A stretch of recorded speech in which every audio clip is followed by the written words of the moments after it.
Anda kembali di Newsroom, pemirsa. Memperingati hari kelahiran Yesus Kristus, Gereja Katedral Jakarta menggelar pelaksanaan Misa Hari Raya Natal sebanyak 3 kali. Guna mengantisipasi kepadatan, Gereja Katedral juga telah menyediakan kapasitas tambahan hingga mencapai 4.500 umat.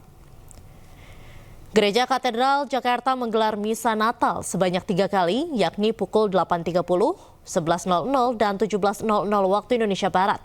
Sejak pukul 7 pagi, sejumlah umat sudah berdatangan untuk bersiap mengikuti misa pukul 8.30 pagi. Guna mengantisipasi kepadatan, Gereja Katedral juga menyediakan sejumlah kantong parkir seperti di Masjid Istiqlal, Lapangan Banteng, Kementerian Agama, dan kantor pos. Tahun ini Natal mengusung tema solidaritas dan kepedulian pada sesama dengan harapan Natal menjadi momentum pengingat bagi umat Katolik untuk menjaga kerendahan hati dan membagikan damai pada sesama.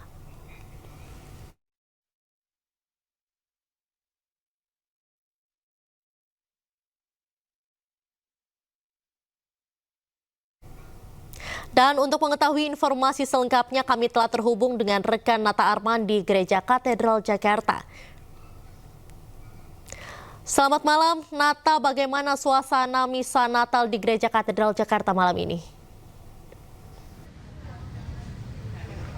Baik, selamat malam Diandra dan juga pemirsa. Baru saja sekitar 30 menit yang lalu para jemaah sudah selesai melaksanakan ibadah Misa Natal di sesi ketiga, yang mana diketahui bahwa di Gereja Katedral Jakarta ini sendiri dilaksanakan untuk Misa sendiri dilaksanakan 3 tahap. Tahap pertama dilaksanakan pada pagi hari pukul 8.30 waktu Indonesia Barat, kemudian sesi kedua dilaksanakan pada pukul 11 siang tadi, kemudian sesi terakhir dimulai pada pukul 5 sore, yang mana tadi sudah sekitar jam 6:30 ini sudah selesai, dan juga banyaknya masyarakat atau jemaah yang sudah mulai keluar untuk kembali ke tempat rumah atau rumahnya masing-masing.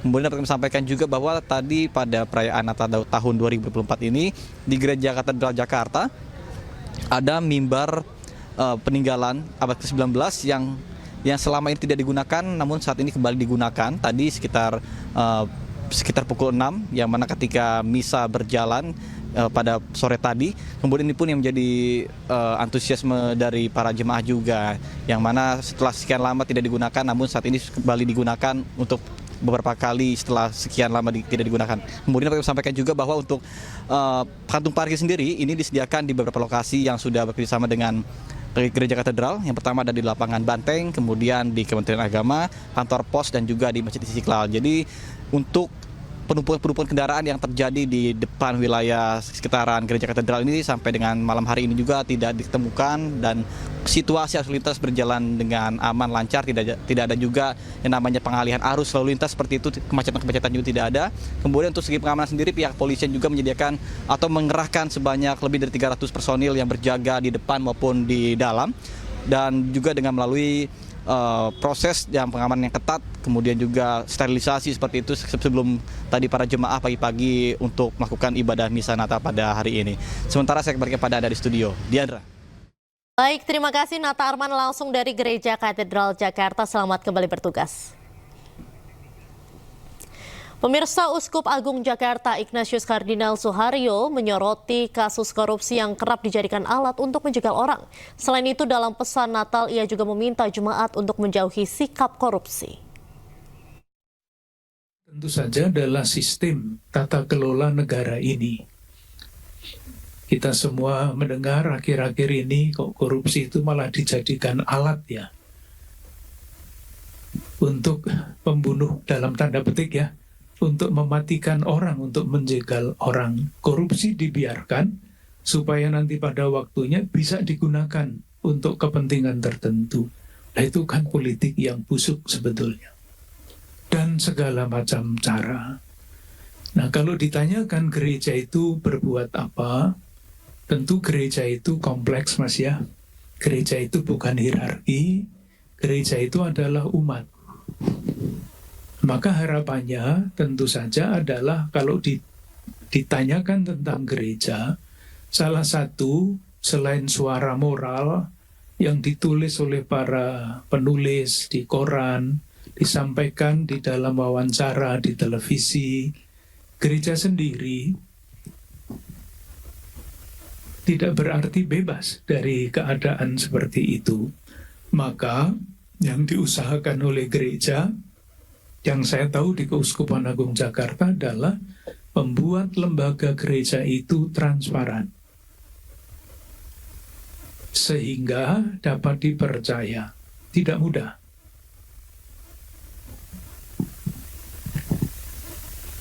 Dengan tujuan itu dibuatlah macam-macam model tata kelola. Ini Romo Samuel ini membuat terus macam-macam aturan tata kelola di dalam gereja, supaya bahaya korupsi di dalam gereja sendiri, oleh umat sendiri, itu sejauh mungkin dicegah. Harapannya, tentu saja harapan itu tidak selalu kesampaian, Mas ya. Gereja sungguh menjadi lembaga yang terpercaya, menjadi komunitas kontras itu istilahnya. Ketika di masyarakat tersebar kecenderungan untuk korupsi, menggunakan jabatan untuk macam-macam kepentingan, di dalam gereja hal seperti itu jangan pernah terjadi. Sehingga gereja bisa menjadi itu tadi, komunitas kontras. Di gereja jangan sampai terjadi korupsi. Tetapi sekali lagi, Mas, segala macam hal ada di balik korupsi itu. Korupsi adalah suatu realitas yang amat sangat. Kita ke informasi selanjutnya, pemirsa. Ribuan pengungsi erupsi Gunung Lewotobi laki-laki mengikuti misa Natal di posko pengungsian. Meski dalam keterbatasan, misa malam Natal tetap berjalan hikmat.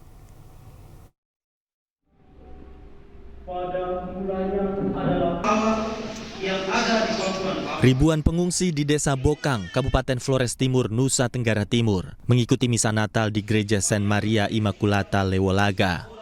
Para pengungsi mulai mendatangi gereja yang jaraknya hanya 70 meter dari tenda-tenda pengungsian erupsi Gunung Lewotobi laki-laki.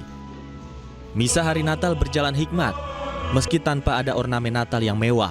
Yang ada hanya pancaran harapan dari para pengungsi dan kerinduan merasakan Natal seperti tahun-tahun sebelumnya.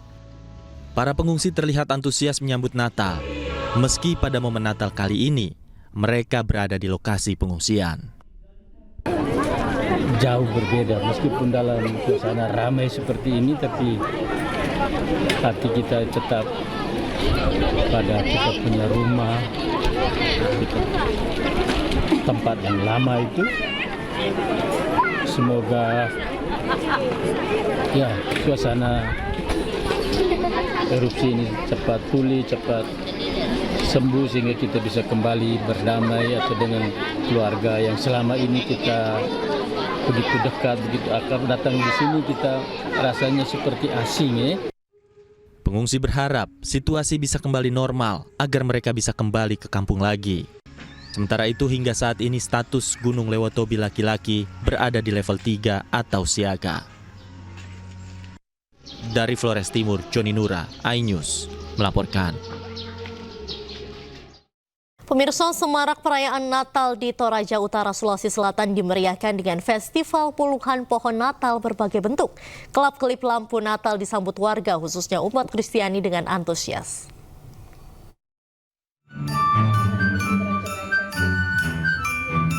Menyemarakkan perayaan Natal, Festival Pohon Natal digelar di halaman Gereja Toraja Jemaat Elim Rantepau, Toraja Utara, Sulawesi Selatan. Puluhan pohon Natal dari berbagai bahan daur ulang ditampilkan di depan gereja yang dihiasi berbagai lampu warna-warni. Selain merayakan Natal, warga juga memanfaatkan momen untuk berfoto di bawah pohon Natal. Festival Pohon Natal ini disambut baik oleh warga dan diharapkan bisa membawa pesan damai untuk dunia dari umat Kristiani di Toraja Utara. Bagaimana kita menjadi terang bukan hanya bagi diri kita tetapi bagi semua, tanpa memandang suku, ras, agama, tetapi kita dapat menjadi berkat dan terang bagi sesama. Warga berharap perayaan Natal yang meriah ini bisa diselenggarakan tahun berikutnya. Sebab selain unik, pohon Natal pada festival ini juga mengusung tema kearifan lokal yang hingga saat ini masih dijaga oleh warga Toraja. Dari Toraja Utara, Sulawesi Selatan, Jufri Tonapa, iNews melaporkan.